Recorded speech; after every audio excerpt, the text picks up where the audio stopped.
faves, welcome to another cooking video where I'll be showing you how I made this very sumptuous banga soup. I slowed it down for a bit just so you could savor in everything that you're going to be getting out of this video.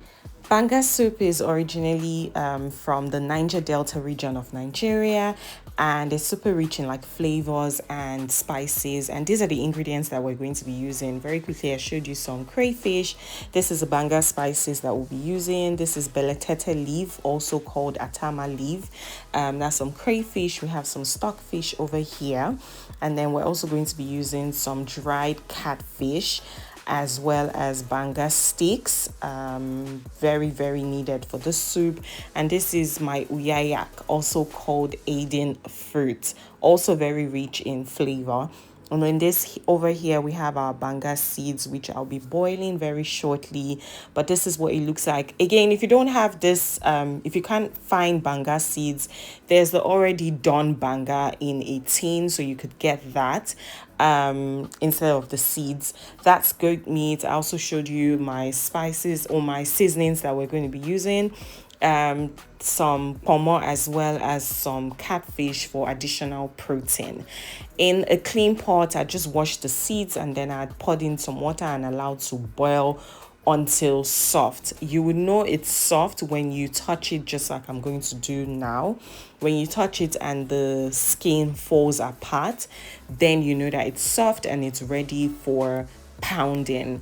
I decided that I wanted to do all of this from the scratch and just show you the entire thing, and I was really glad that I did because I could taste the difference. Okay, so I transferred all of my seed into the mortar and I just gave this a very good pounding. I was pounding for about 5 minutes, and then this is what it eventually turned out to look like. At this point, the oil obviously was ready to be out, and then I just poured some hot water over it. You could use cold water if you want. I poured some hot water over it, squeezed a bit, and this was what it eventually looks like.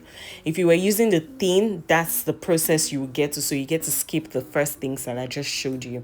And then very quickly, I was going to be blending all of this into a smooth paste and pour everything into my banga oil.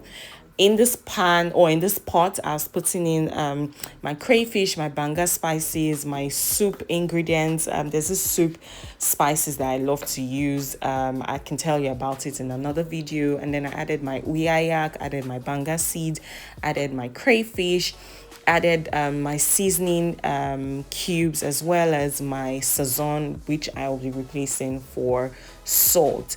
And then just put all of this in this pot and allow to boil for about 10 minutes, or until at least I'll show that everything had released their own flavors into the soup. And then I went in with my catfish and again allowed this to cook through for about 10 minutes until I'll show that the catfish was ready. Okay, in this pan or in this pot as well, I was going to be adding my stockfish at this point because it wasn't entirely soft, so I needed it to cook with the soup. And then after 10 minutes I was back and it was ready. You could already start to smell the very yummy aroma from your kitchen at this point. And then in here, I was adding my boiled goat meat. I'd pre-boiled this before I started the soup process, just so it was a little easier for me and takes less time to cook.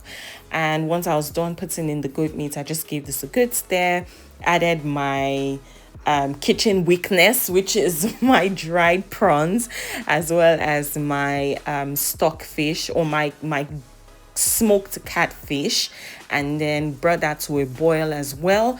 When I was sure that it was ready, I decided to now add my beletete leaf and gave this a good stir, let this cook through again for some time, and then I came back to take out my uyayak as well as the banga sticks. Now, some people actually prefer to leave the banga sticks in there. If you want to, it's fine. I just didn't want the soup to thicken any longer, so I took that out. And then as for the Aden seed, Aden fruit, sorry, you could take that out before you add your belle tete, or you take it out at the end of the cooking process, just like I did. Anyways, guys, my banga soup was ready at this point, and I just served. I decided to add some touches here and there, and it was mwah, fantastic. Would you be trying this out? Let me know. Thank you so much for watching, guys. Until I come your way in my next video, don't forget to like, subscribe, and share.